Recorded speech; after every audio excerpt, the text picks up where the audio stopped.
Hey folks, I know I am just an old guy telling stories, but please leave a like and subscribe before we start. Let's enjoy in today's stories. Before I dive into today's stories, I want to say, disclaimer. The content presented in the video is purely for entertainment purposes only. The theories and stories discussed in this video are speculative and are not supported by any evidence or proof. Viewer discretion is advised. Alright, I'm not exactly proud of this, but I've always had a bit of an unhealthy fascination with the dark web. Not for anything crazy, I'm not into the illegal or dangerous stuff. I just liked exploring the weird side of the internet. There's something about those .onion links, the anonymity, and the bizarre communities that always intrigued me. Think of it like browsing a virtual haunted house. Creepy, unsettling, but oddly fascinating. Last week I had a particularly boring Saturday night. My roommate was out, I'd already binge-watched everything worth watching on Netflix, and I wasn't in the mood for gaming. So, I dusted off my laptop, booted up the Tor browser, and dove into the dark web to see what weird corners of the internet I could stumble upon. For those who don't know, the dark web isn't just an endless pit of illegal activities. It's also a place full of strange forums, bizarre marketplaces, and, well, random junk. I've come across things like recipe swaps, creepy conspiracy theory hubs, and even a guy trying to sell haunted garden gnomes. But that night I found something different. It started with a link on a forum called The Rabbit's Den. The post was titled, "Check out this cursed Spotify playlist." The comments underneath ranged from, "This is just dumb," to "Don't open it unless you want to regret it." Of course, that only made me more curious.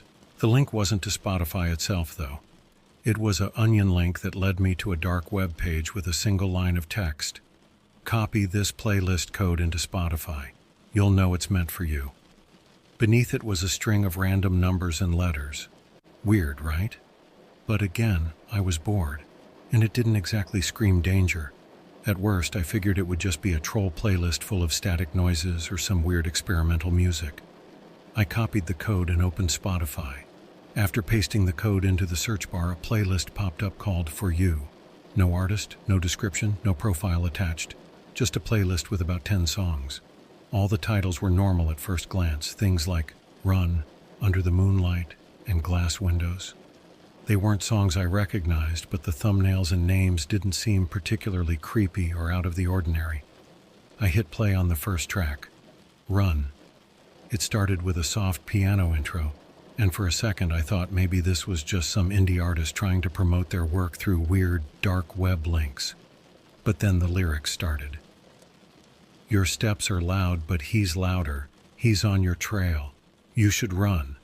The voice was robotic, like it had been put through a text-to-speech program, and there was no melody, just that unsettling monotone voice over the piano.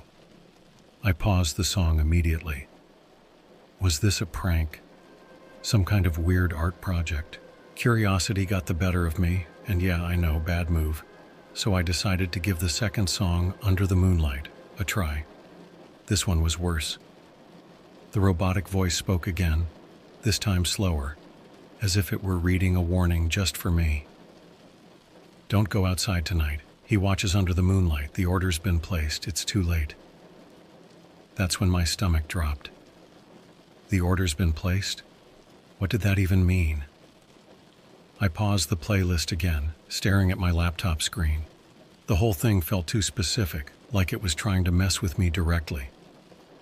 I glanced at the playlist description again, and that's when I noticed something that made me slam my laptop shut. The playlist description had updated. It now read, "My full name," which I won't say for obvious reasons. "This is for you." Listen closely. Yeah, you read that right. My full name. Not just my first name, not some vague guess, but my entire name, including my middle name, which I rarely ever use online. My hands were shaking as I stared at the screen. I hadn't entered any personal information when I copied the playlist code. So how the hell did it know who I was? I told myself it had to be some kind of elaborate trick. Maybe the playlist was pulling data from my Spotify account. But even then, my account didn't have my full name. It only had my first name and an old username from high school. There was no way this made sense. I stood up and started pacing my tiny apartment. A part of me wanted to just delete the playlist and forget the whole thing, but another part of me felt watched. I double-checked all my doors and windows, making sure everything was locked. Then I grabbed my phone to text my roommate Dan, but before I could, I noticed another update. My phone buzzed with a notification. It was an email, and the subject line read, "Keep listening." The email was blank, except for a single line at the bottom. "You're running out of time. I swear I don't usually freak out over stuff like this. I've read plenty of creepy internet stories, and usually they don't faze me. But this felt personal, and I had no idea how deep it went. Was it a prank? A hacker? Something worse? I turned off my laptop and unplugged it, just in case someone was remotely accessing it. Then I did what any normal person would do. I Googled. I searched for everything I could about cursed Spotify playlists, dark web music, and anything remotely similar to what I was experiencing. But the more I searched, the less I found. No forums, no blog posts, no videos about anything like this. The worst part?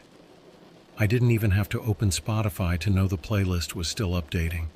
Even with my laptop turned off, I started getting notifications on my phone. Every single one was from Spotify, and every single one said the same thing. A new song has been added to your playlist. I didn't sleep that night.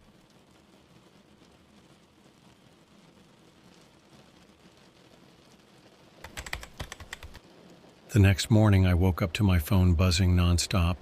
I had left it on my desk, and the screen was lit up with notifications, Spotify, emails, even a couple of weird texts from unknown numbers. I didn't want to touch it at first. Honestly, I was half convinced this was some next-level phishing scam, or that someone had hacked my accounts just to mess with me. But then I saw one text that made my heart skip. "Check your mailbox." Now I live in a pretty basic apartment complex. Nothing fancy, just a small old building with a shared laundry room and a row of mailboxes downstairs. It's the kind of place where everyone minds their own business, and the landlord only shows up when the rent's late. The idea that someone could leave me a message like that was unsettling, to say the least. I decided to go down and check. The walk to the mailbox felt tense. I don't know why. I mean, what could possibly be in there? Junk mail? A weird letter? But when I opened it, there was nothing out of the ordinary. Just the usual ads, a coupon booklet, and a single piece of folded printer paper with my name handwritten on it. I stood there, staring at it for a moment. No return address, no stamp, just my name scrawled in messy black ink. I unfolded it, and the message inside was short and simple. "Keep listening. He's close." I don't think I've ever dropped something so fast in my life. I looked around the empty hallway, half expecting someone to jump out from behind a corner, but it was dead silent. My neighbors were probably still asleep, or at least pretending to be. For a second, I wondered if maybe one of them was messing with me, but then I remembered the Spotify playlist, the emails, the texts. This wasn't just some local prank. Someone, somewhere, knew too much about me, and they weren't stopping. Back in my apartment, I locked the door and started going through everything more carefully. The emails were all the same, blank, with the same ominous phrases like, "He's on his way," or "You're being watched." The texts were worse. They were from different numbers, and they all seemed to be taunting me. One said, "You can't hide." Another said, "Listen to the next track." I wanted to block the numbers, but they kept changing. It was like whoever was doing this knew exactly how to stay one step ahead of me. Against my better judgment, I reopened Spotify. The playlist now had 15 songs, each with cryptic titles like "The Door is Unlocked" and "Check the Mirror." I didn't dare play them this time. I wasn't in the mood to hear any more robotic voices telling me about some mysterious hitman or whatever this was supposed to be. But I did notice something new. Each song now had a timestamp in the description. Like instead of just a song name, it would say something like, "The door is unlocked, 3:45 a.m." I checked the clock. It was 8:12 a.m. Was this some kind of countdown, or were these times referencing something that had already happened? I didn't know, but I wasn't about to wait around to find out. That's when I decided to do something I probably should have done a lot earlier. I called the police. I mean, what else was I supposed to do? I wasn't going to explain to them the whole dark web Spotify playlist thing. That would have sounded ridiculous. But I told them I was getting threatening messages and that someone had left a creepy note in my mailbox. To my surprise, they actually took me seriously. An officer showed up about 20 minutes later to take my statement. His name was Officer Harris, and he was one of those straight-to-the-point types. He asked me all the usual questions. Did I recognize the handwriting? Had I noticed anyone suspicious in the building? Did I have any idea who might want to mess with me? Of course, I didn't have answers to any of those. I showed him the note, but when I tried to explain the texts and emails, he just gave me this skeptical look. "A playlist?" he said, raising an eyebrow. "And you think it's connected to this?" I could tell he didn't believe me, but he still wrote everything down and said he'd file a report. Before he left, he told me to stay off the dark web and keep an eye on my surroundings. "These things usually turn out to be pranks," he said, like he was trying to reassure me. "But if anything else happens, let us know." After he left, I felt a little better. At least now someone else knew what was going on. But the relief didn't last long. That night, something happened that made me realize this wasn't just some elaborate joke.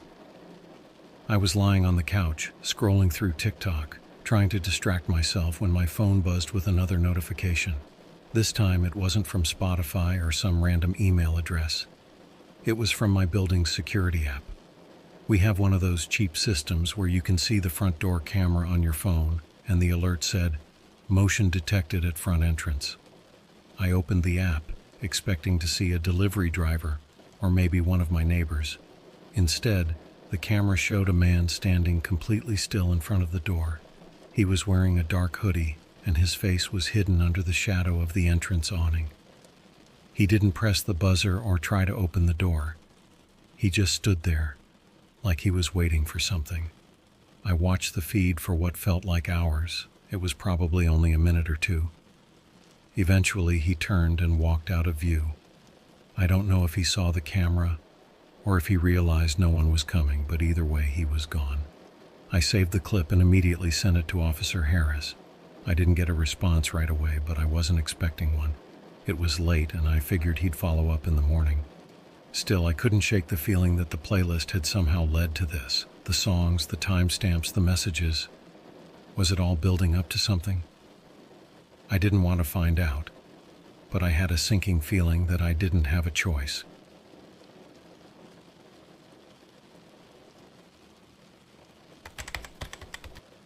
The next morning, I woke up groggy after barely sleeping. My mind was still racing with thoughts about the man at the door, the cryptic playlist, and the feeling that this whole thing was building up to something I didn't want to face.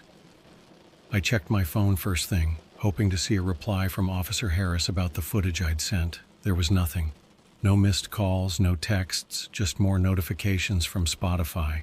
The playlist had grown again.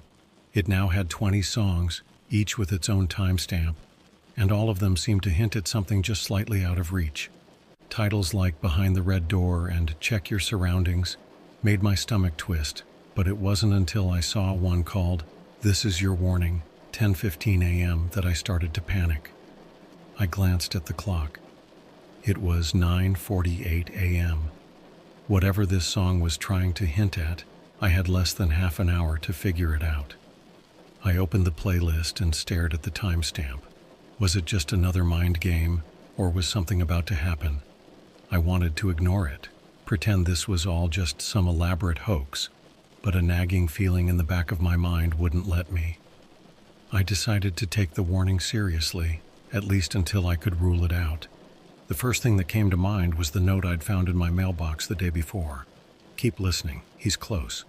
Was the he from the note the same person I'd seen on the security camera? And if so, why hadn't the police found anything yet? I decided to go back downstairs to the mailboxes. Maybe there was something I missed, some detail that could help me make sense of all this. I grabbed my phone and headed down, keeping an eye on the time. It was 9:56 a.m. The hallway was empty when I got there, which wasn't unusual for a weekday morning.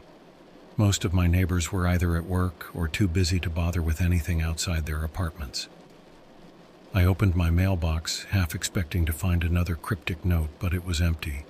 Just the lingering scent of stale paper and metal.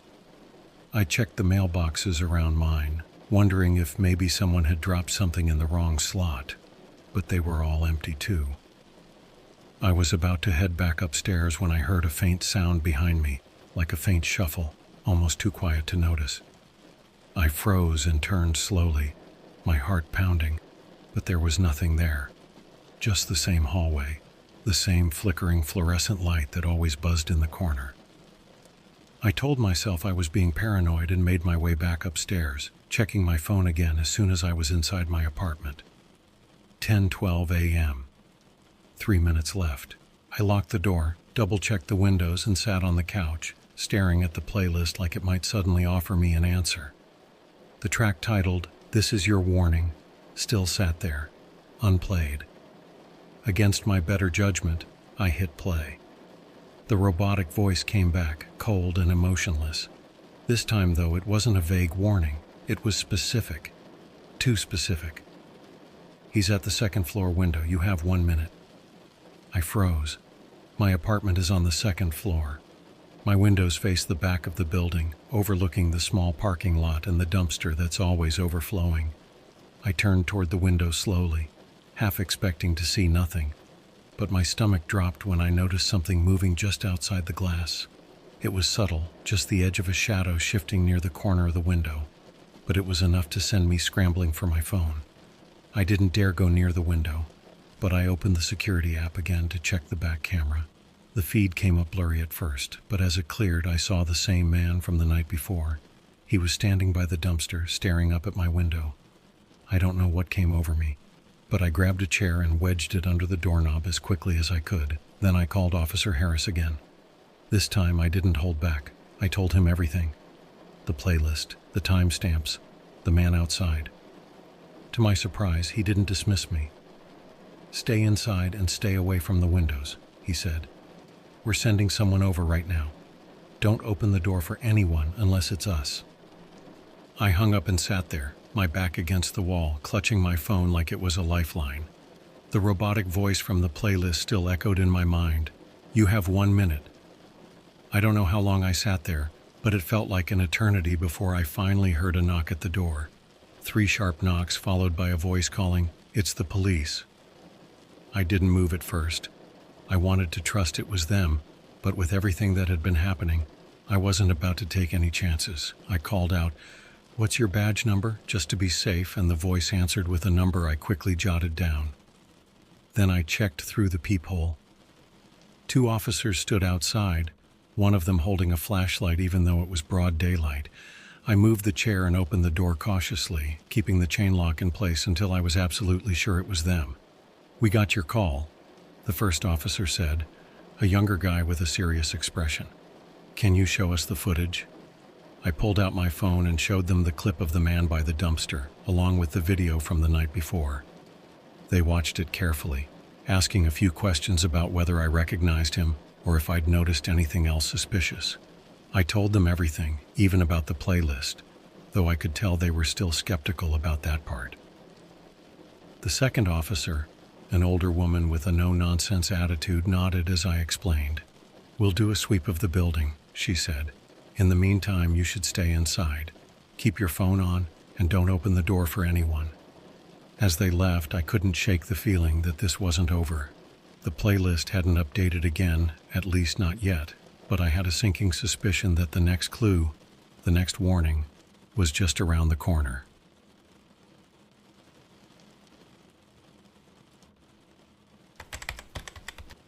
After the officers left, I stayed glued to my phone.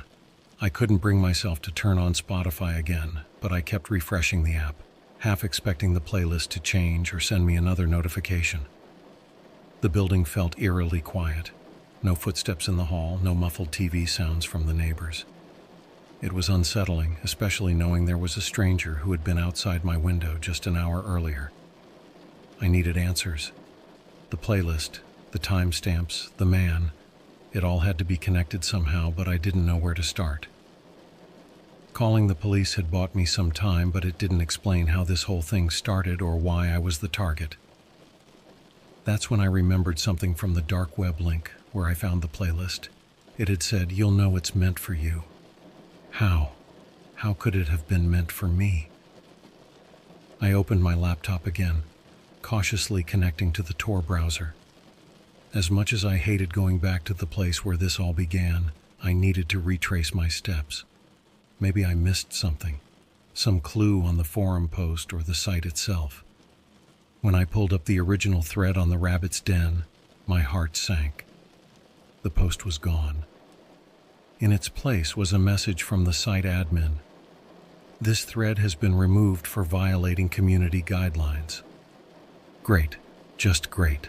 I scrolled through the comments anyway, hoping someone might have quoted the original post or left a hint about what it was about. Most of the replies were just people joking around or warning others not to mess with the playlist.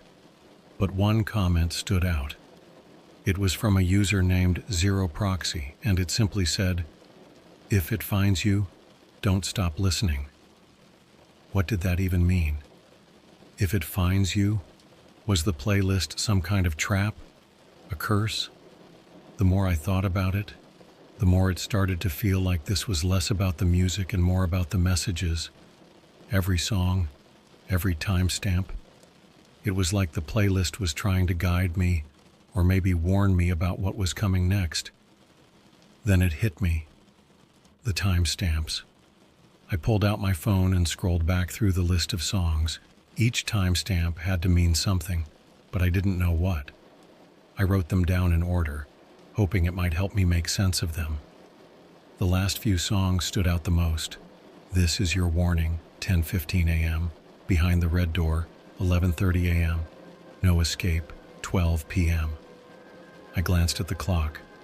It was 11:05 a.m. Whatever was coming next, I had 25 minutes to figure it out. The title, "Behind the Red Door," stuck with me. There was a red door in my building. It led to the maintenance closet on the first floor. It was always locked, and as far as I knew, only the building manager had the key. But what if it wasn't locked now? What if the playlist was telling me to check it? I grabbed my phone and headed downstairs. The hallway was still quiet, the flickering light above the mailboxes casting an eerie glow. When I reached the red door, I hesitated. It looked the same as always. Scuffed paint, rusted handle, but something about it felt off. I tried the handle, fully expecting it to be locked, but to my surprise, it turned. The door creaked open, revealing a narrow staircase leading down to the basement. I didn't even know the building had a basement. My curiosity battled with my better judgment, but I couldn't just walk away. If this was part of the playlist's instructions, I had to see it through. I took the stairs slowly, each step creaking under my weight. The air grew colder the deeper I went, and the faint smell of mildew filled the space. At the bottom of the stairs, I found myself in a small, dimly lit room. It was mostly empty, except for a folding table with a laptop sitting on it. The laptop screen was on, displaying what looked like a chat room. At the top of the screen, a message was flashing in bold red letters, "Connecting you to your listener." I froze. Your listener? What did that mean? Before I could do anything, a new message appeared on the screen. "You're late. The clock is ticking." I backed away, my mind racing. Was this another part of the game? Was someone watching me? The laptop beeped again, this time showing a timer counting down from 5 minutes. Beneath it, another message appeared. "Check the dumpster." The dumpster. The same one I'd seen the man standing next to earlier. I ran back upstairs, my heart pounding. By the time I reached my apartment, the timer on the laptop had dwindled down to less than 2 minutes. I grabbed my phone, pulled up the security app, and switched to the back camera. The dumpster was still there, but something was different. There was a small black box sitting on top of it, like someone had placed it there deliberately. I zoomed in, trying to get a better look, but the camera's resolution wasn't good enough to make out any details. The playlist's title kept repeating in my head, Behind the Red Door. It had led me to the basement, to the laptop, and now to this. I had no choice. I grabbed my keys and headed for the back entrance.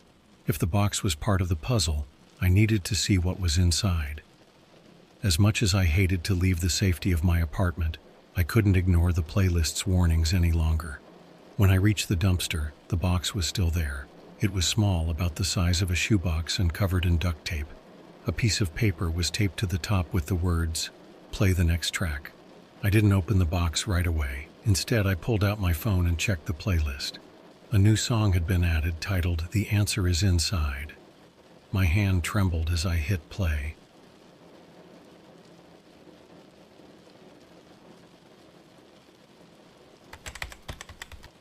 Standing there by the dumpster with the black box in my hands, I felt like every decision I'd made over the past few days had led me to this moment. The playlist, the messages, the timestamps, it had all been building up to something, and now I was about to find out what. The song titled "The Answer Is Inside" started playing. Unlike the others, this one didn't have the robotic voice. It was silent for the first few seconds, just faint static and a low hum. Then, a new voice came through. It wasn't robotic. It was a human voice, calm and deliberate. By now, you're probably wondering why this is happening to you. Why the warnings, the messages, the man outside. Open the box, and you'll understand. I hesitated. The duct tape on the box looked hastily applied, as if someone had slapped it on just to keep the contents from falling out. Whatever was inside, it felt heavier than I expected, like it wasn't just an empty threat or some bizarre prank. The voice on the track continued, "You were chosen because you looked. You clicked the link, you copied the code, you played the first track, you chose to listen." My heart sank. Was this whole thing my fault? I thought back to that moment on the dark web, the innocent curiosity that had led me here. I hadn't thought twice about clicking the link or pasting the code into Spotify. It seemed harmless at the time, but now it felt like I'd stepped into something far bigger than I could understand. "But here's the thing," the voice went on. "This doesn't have to end badly for you. All you have to do is finish the playlist. Don't skip, don't stop, finish it, and you'll be safe." Safe? That word rattled in my brain. Did that mean I wasn't safe now? Was I in danger? And if so, from who or what? I didn't have time to dwell on it. The track was coming to an end, and I knew I had to make a choice. I ripped the duct tape off the box and opened it.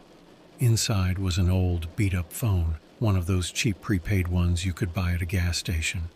The screen lit up as soon as I touched it, displaying a single message: "Answer the call."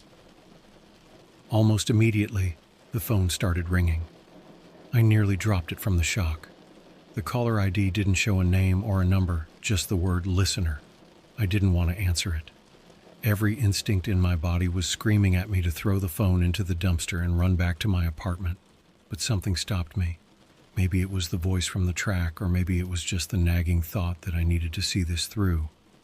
Whatever it was, I pressed the green button and put the phone to my ear. "Hello?" I said, my voice barely above a whisper.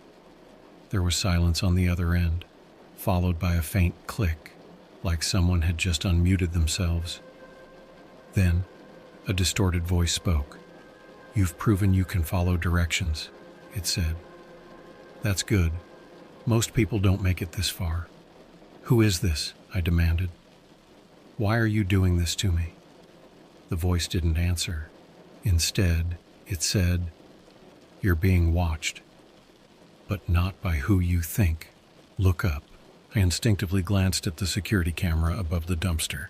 It was pointed straight at me, its little red light blinking steadily. Was someone watching me through the building's camera system? That didn't seem right. The police had reviewed the footage. and they hadn't mentioned anything unusual, so who was the voice talking about? Look again, the voice said, as if reading my thoughts. This time I looked past the camera, scanning the rooftop of the building across the alley. That's when I saw it, a small black drone hovering just above the edge of the roof. It wasn't making any noise, but its camera was clearly pointed right at me. "Do you see it?" the voice asked. "Yes," I said, my voice trembling. "Good. Then you understand now. This was never about you. It was about what you could see, what you could find, and how far you would go. The playlist was the beginning. The box was the test. The drone is the proof." "Proof of what?" I asked, my mind racing to connect the dots. "Proof that you're capable, that you can be useful." "Useful for what?" I demanded. The voice didn't answer right away. Instead, there was a pause, followed by a faint chuckle. Then it said, "You'll find out soon enough. Until then, keep your eyes open.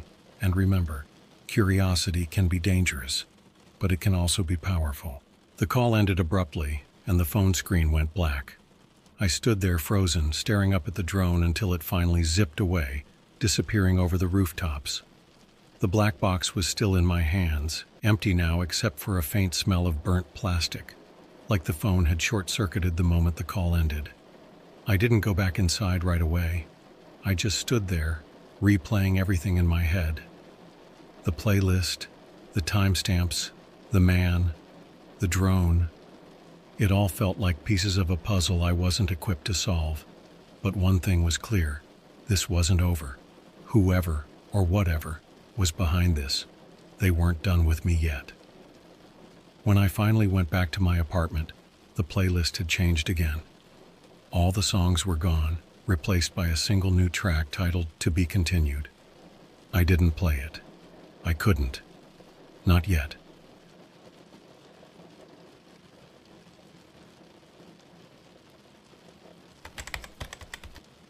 I've always considered myself a pretty average guy. 9-to-5 office job, Netflix in the evenings, the occasional weekend trip to Burger King or Starbucks. Nothing wild. My best friend Ryan, though, was a completely different story. If I'm vanilla, Ryan was rocky road with extra sprinkles. He was the kind of guy who could take apart a laptop, hack into a locked Wi-Fi network, and set it all back up before you even realized he was in your house. Ryan lived and breathed tech. We'd been friends since high school, bonded over gaming in the early days of Reddit. But as we got older, Ryan's hobbies started getting a little darker. He was always fascinated by the underground corners of the internet, the ones you'd only hear about in some creepy thread at 3 a.m.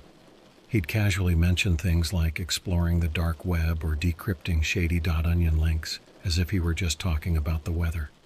I wasn't really into that stuff, to be honest. It freaked me out. You always hear horror stories about people accidentally stumbling onto illegal sites or getting their identities stolen.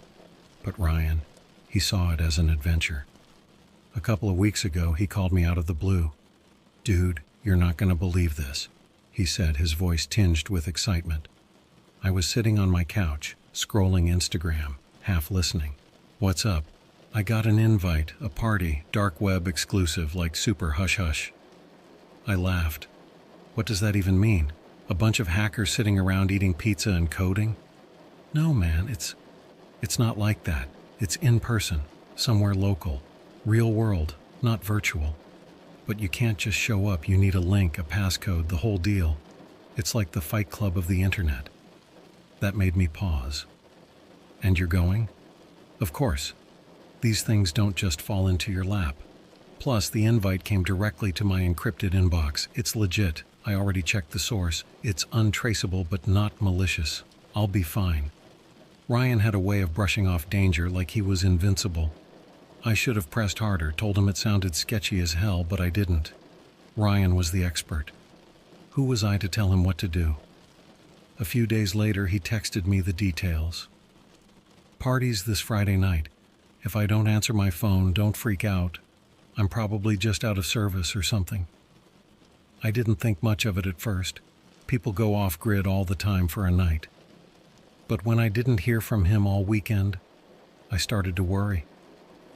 By Monday, his phone was going straight to voicemail, and his usual flurry of activity on Twitter, Reddit, and Discord had completely stopped. That was the first red flag. Ryan was always online. By Tuesday, I decided to swing by his apartment. He lived about 20 minutes away, in one of those small complexes near the edge of town. I'd been there dozens of times. His place was a cluttered mess of cables, monitors, and half-empty energy drink cans. But when I pulled into the parking lot, I almost didn't recognize the building. The curtains on his windows were gone, the paint on his front door was peeling, and the yard looked like it hadn't been touched in years. My stomach tightened as I walked up the steps. The door was unlocked, which was weird because Ryan was the paranoid type. Inside, it was even stranger. His furniture was gone. The walls were bare. It wasn't just messy. It was abandoned. I checked my phone, thinking maybe I'd somehow mixed up the address, but no, this was definitely Ryan's place. The thing is, it looked like no one had lived there for decades. Dust coated the floor, cobwebs stretched across the corners, and there was this musty, damp smell, like the air hadn't been touched in years. I stood there for what felt like forever, trying to process what I was looking at. I walked through every room, empty. His tech setup, his gaming rig, even the posters he'd had on his walls, they were all gone. I thought about calling the cops, but what was I supposed to say? Hey, my friend went to a party and disappeared, and now his apartment looks like something out of a haunted house. I left after that, but something's been nagging at me ever since. If he really just packed up and left, why didn't he say anything? Why wipe his entire online presence? And how does a place go from lived in to decrepit in less than a week? The last thing Ryan ever sent me was a photo of the invitation, some weird QR code overlaid on a black background. The caption read, "This is it." I still have the image saved on my phone, but I haven't dared to scan it. Whatever Ryan got himself into, I can't shake the feeling that it's not just some prank or tech rabbit hole. Something's seriously wrong, and I don't think he's coming back.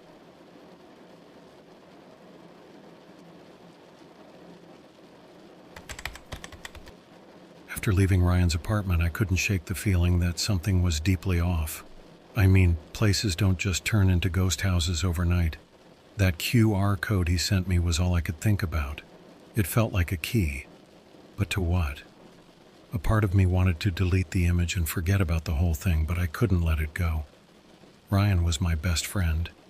If something had happened to him, I needed to know what. That night, I sat at my desk and stared at my phone screen, the QR code burning into my mind like some sort of digital dare.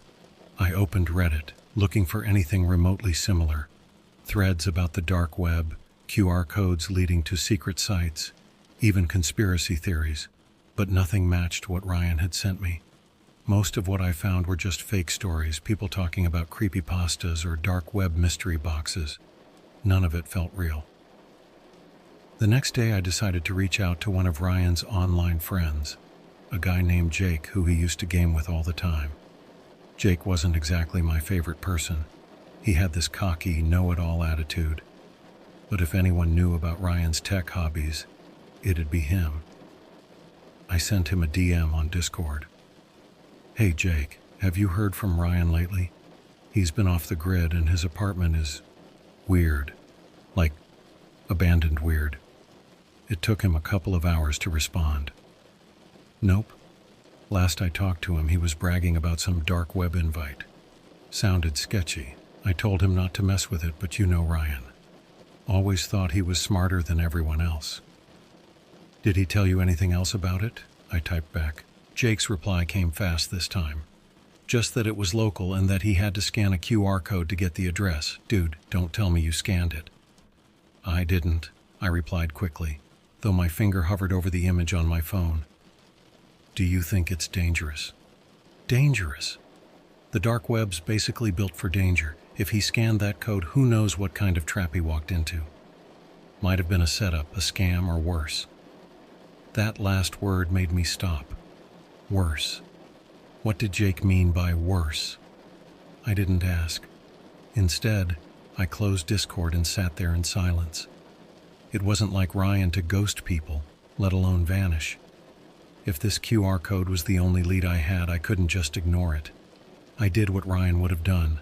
I opened my laptop, downloaded Tor, and fired up the DuckDuckGo search engine.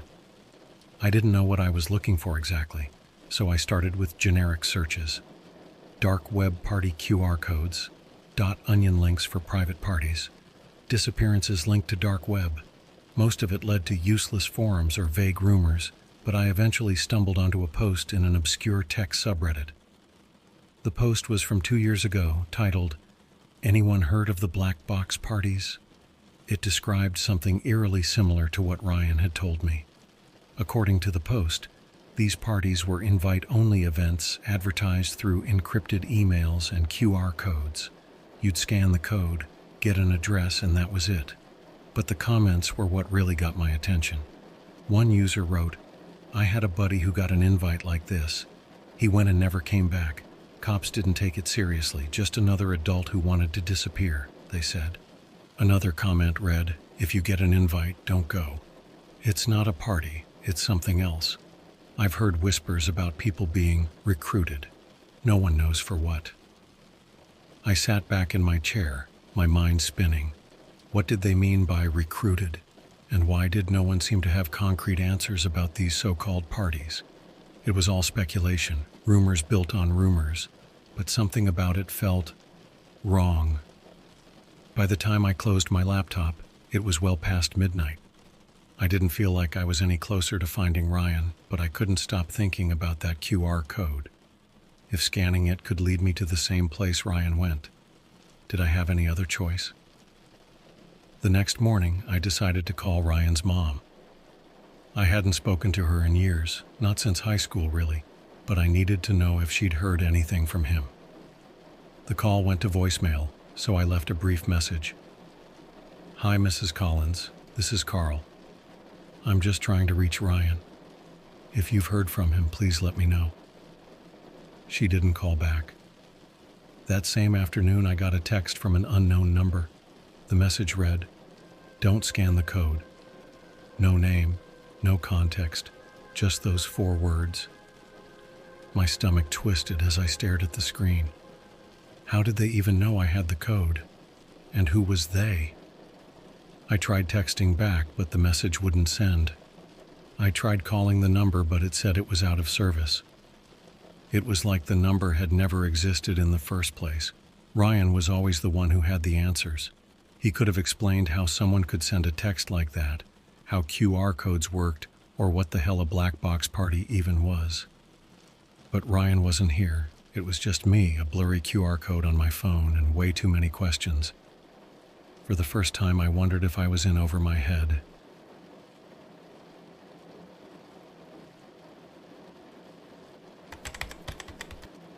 The text, "Don't scan the code," was all I could think about the next morning.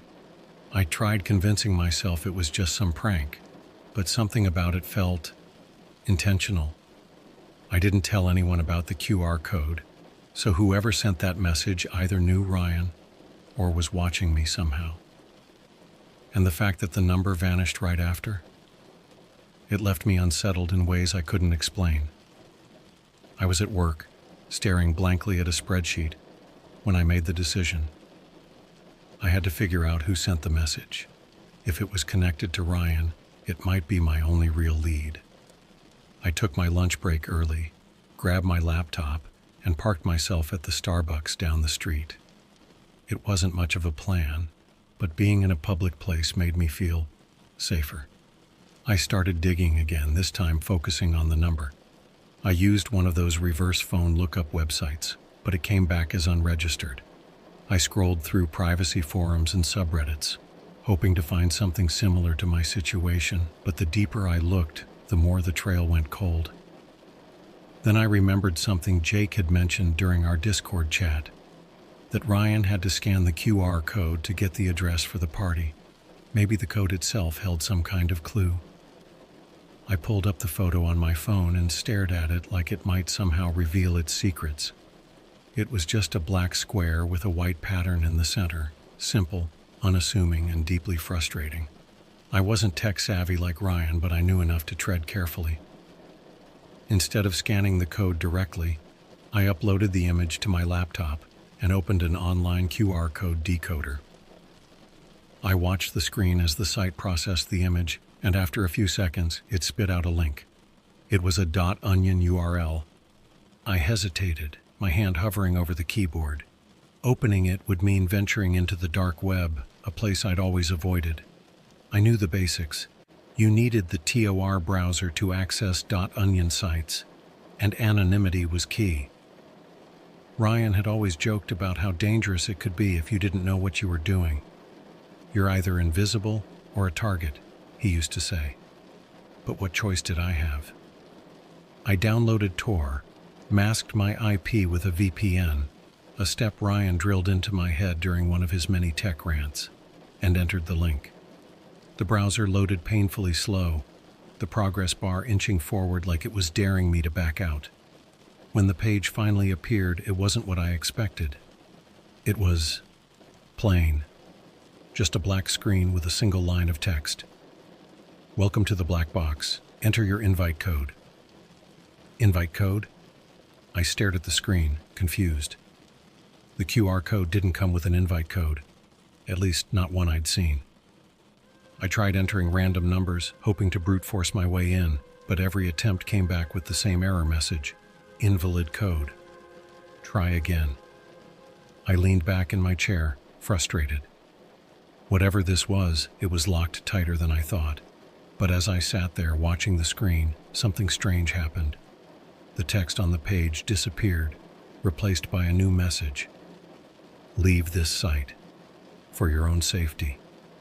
My heart skipped. I looked around the Starbucks, half expecting someone to be watching me, but everything was normal. People were sipping coffee, typing on laptops, chatting. No one paid me any attention.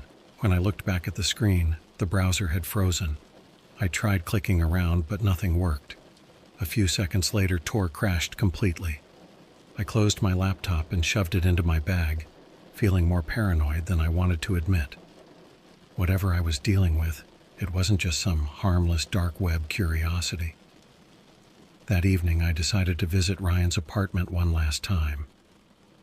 I couldn't let go of the feeling that I'd missed something. Maybe there was a clue hidden somewhere, something that could explain where he went or why his place looked like it had been abandoned for years. When I pulled into the parking lot, I noticed a car idling near the far corner of the lot. It wasn't there the last time I visited. The windows were tinted and I couldn't see who was inside, but the sight of it made me uneasy. I parked on the opposite side of the lot and kept my distance as I walked to Ryan's building. His door was still unlocked, but this time I wasn't alone. As I stepped inside, I heard a faint creak from somewhere upstairs. My first thought was squatters. Maybe someone had moved in after Ryan disappeared, but the place still looked just as empty and lifeless as before. The air felt heavy, like it had been sealed off for decades. I called out, "Hello? Anyone here?"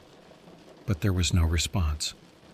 I climbed the stairs, my footsteps echoing in the silence, and made my way to Ryan's bedroom.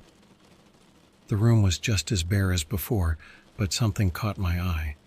A small piece of paper on the windowsill. It hadn't been there during my last visit. The note was folded in half, and when I opened it, I froze. It was a handwritten message scrawled in messy, uneven letters. "Stop looking. It's too late." I turned the note over, hoping for more, but that was it. No signature, no explanation, just a warning. I stuffed it into my pocket and left the apartment, my mind racing with questions. Who wrote it? And how did they know I was looking? As I walked back to my car, I noticed the idling vehicle was gone.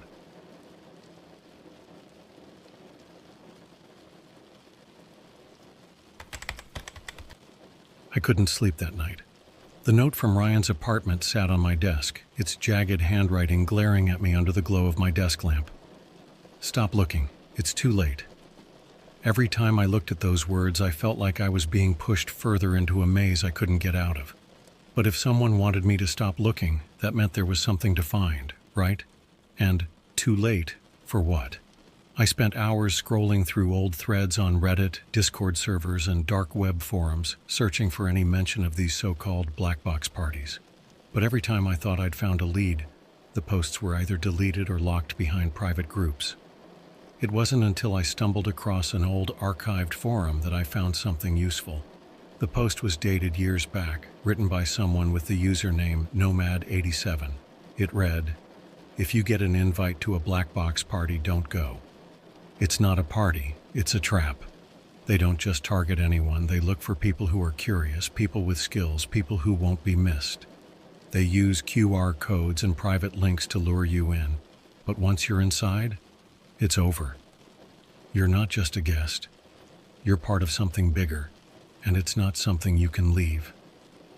I reread the post about a dozen times. The part that stuck with me most was, "They look for people who won't be missed." Ryan wasn't exactly the type to keep close family ties. He'd drifted from most of his college friends, barely spoke to his mom, and the majority of his relationships were online. If anyone fit the description, it was him. I clicked on Nomad87's profile hoping to find more, but their account was long inactive.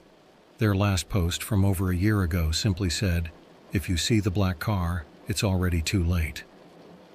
My heart sank as I thought about the idling car I'd seen outside Ryan's apartment. Was it connected? Was someone watching me now? I closed my laptop and tried to shake off the paranoia. Sitting there, obsessing over internet strangers and cryptic warnings, wasn't going to help. I needed someone who could explain all this to me, someone who understood the dark web better than I did. That's when I remembered Jake. If Ryan trusted him enough to talk about the party, maybe Jake knew more than he let on. I sent him another message on Discord. "Hey, I need to talk to you. It's about Ryan." He responded almost immediately. "Meet me at the McDonald's on Pine Avenue. Don't bring your laptop. 9 p.m. The message was strange, but I didn't question it. By the time 9 rolled around, I was sitting in a corner booth at McDonald's, nervously sipping a soda. The place was mostly empty, aside from a couple of teenagers scrolling on their phones and a tired-looking cashier behind the counter. Jake showed up a few minutes later, wearing a black hoodie and looking more serious than I'd ever seen him.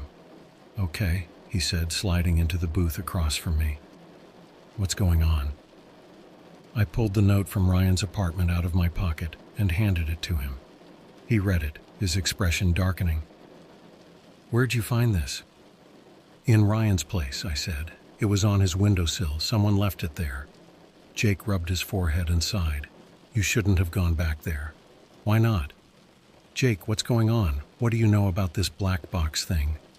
He glanced around, making sure no one was listening before leaning in closer. "Look, I don't know everything, but I've heard enough to know it's bad news. These black box parties, they're not just for fun. They're run by groups, people with power, money, connections. They use the dark web to recruit people for things." "Things like what?" I asked. Jake hesitated. "Sometimes it's hacking, like getting into systems normal people can't. Sometimes it's experiments, weird stuff. But whatever it is, once you're in, you don't come out." I sat back, trying to process what he was saying.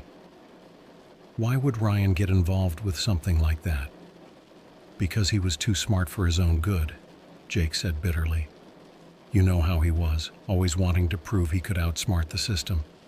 But these people aren't the system, man. They are the system. They run everything, and they don't like loose ends." I thought about the black car, the text warning me not to scan the code, the empty apartment. None of it felt like coincidence anymore. "Jake, do you think Ryan's gone? Like, for good?" Jake didn't answer right away. When he finally spoke, his voice was low. "If he went to that party, then yeah, he's gone, but not in the way you think." I wanted to ask him what he meant by that, but before I could, Jake's phone buzzed. He glanced at it, and his face went pale. Without a word, he grabbed his hoodie and stood up.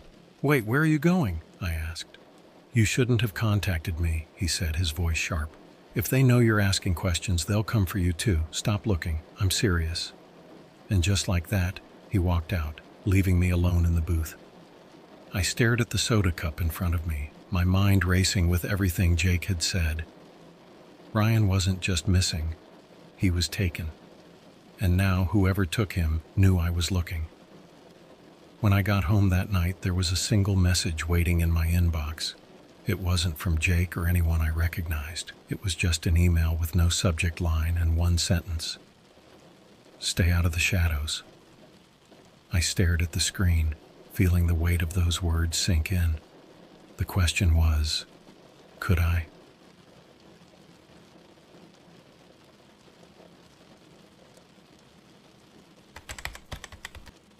The email, "Stay out of the shadows, Yasir," was the last straw. Whoever was sending these warnings, they weren't just trying to scare me, they were watching me. And if Jake was right about the kind of people behind the black box parties, then I knew I had two options: stop digging and let Ryan's fate stay a mystery, or take the risk and keep going. I chose the latter. I couldn't explain it, but I felt like Ryan deserved better. He might have been reckless, but he was my best friend. If there was even a small chance I could figure out what happened to him, I had to try. I started by revisiting the QR code. I knew I couldn't access the invite site again. It had practically self-destructed the last time I tried, but I wanted to dig into its source. I uploaded the image into a metadata analyzer, something Ryan had shown me once to extract hidden details from files. At first, nothing unusual popped up, but then I noticed a set of coordinates buried in the data. They pointed to a location about 40 minutes outside of town. It was a stretch, but I couldn't ignore it. The coordinates led to an industrial park that had been abandoned for years. I recognized the name from local news stories about failed construction projects. It was one of those places people didn't talk about much anymore, just another empty space on the map. I decided to go the next day, early in the afternoon when it was still bright out. I wasn't stupid enough to venture out there at night. Before leaving, I left a note in my apartment with everything I'd discovered so far, just in case. If something went wrong, I wanted someone to know what had happened. The drive to the industrial park felt surreal. I passed strip malls, gas stations, even a Domino's pizza, but the closer I got to the coordinates, the fewer signs of life I saw. By the time I reached the park, the area was eerily quiet. No cars, no people, just rows of crumbling warehouses and overgrown weeds. It looked like a place that had been forgotten by time. I parked a few blocks away and approached on foot. The coordinates led me to a large, rusted building near the back of the lot. The door was slightly ajar, which immediately set off alarms in my head. Still, I pushed it open and stepped inside. The interior was cold and empty, the kind of space that echoed every sound. Sunlight streamed through broken windows, casting long shadows on the concrete floor. At first, I didn't see anything unusual. Just old equipment, piles of debris, and graffiti-covered walls. But then, tucked into one corner, I spotted something that didn't belong. A small black box. It was about the size of a shoebox, completely plain except for a small sticker on the top with a single word: play. My first instinct was to leave it alone, but curiosity, or maybe desperation, got the better of me. I opened it. Inside was a USB drive and a piece of paper with instructions. Plug it in, watch, then decide. No explanation, no threats, just those 3 sentences. I didn't bring my laptop, and I wasn't about to risk plugging it into my work computer, so I took the box and left. The whole drive home, I felt like someone was following me. I kept checking my mirrors, but the streets were empty. By the time I got back to my apartment, it was almost sunset. I plugged the USB drive into an old laptop Ryan had given me years ago. It didn't have anything important on it, so if the drive turned out to be malware, it wouldn't matter. As soon as I opened the file, a video started playing. The footage was grainy, shot in low light, but I could make out a group of people in masks standing in a circle. In the center was someone tied to a chair. My stomach dropped when I realized it was Ryan. He looked disheveled, scared, but alive. One of the masked figures stepped forward and spoke, though their voice was distorted. "This is what happens when you ask too many questions," they said. "Ryan is ours now, but you still have a choice." The video ended abruptly, and a new message popped up on the screen. "Leave this alone or you'll join him." I sat there staring at the laptop, trying to process what I'd just seen. Ryan was alive, but he wasn't free. Whoever these people were, they'd taken him, and they were warning me to back off. Part of me wanted to keep fighting, to dig deeper, but I realized something in that moment. These people were bigger than me, bigger than Ryan, bigger than anything I could handle on my own. I took the USB drive, the note, and the black box and drove to a dumpster miles away from my apartment. I threw it all in and walked away. I deleted every file, every screenshot, every note I'd made about Ryan and the black box parties. Then I blocked Jake, deleted my Tor browser, and wiped my phone clean. I even changed my number. For weeks I kept expecting something to happen. A black car parked outside my building. Another cryptic message. Something. But nothing came. It was like the whole thing had never happened. Ryan's apartment was eventually rented out to someone else, and the police didn't ask any more questions. To the world, Ryan Collins simply disappeared. Sometimes I think about the last message I got from those people. You still have a choice. I made my choice. I stopped looking, but I haven't stopped wondering. Where is Ryan now? And what's really going on behind the shadows of the internet, I'll probably never know. But one thing's for sure, some doors are better left closed,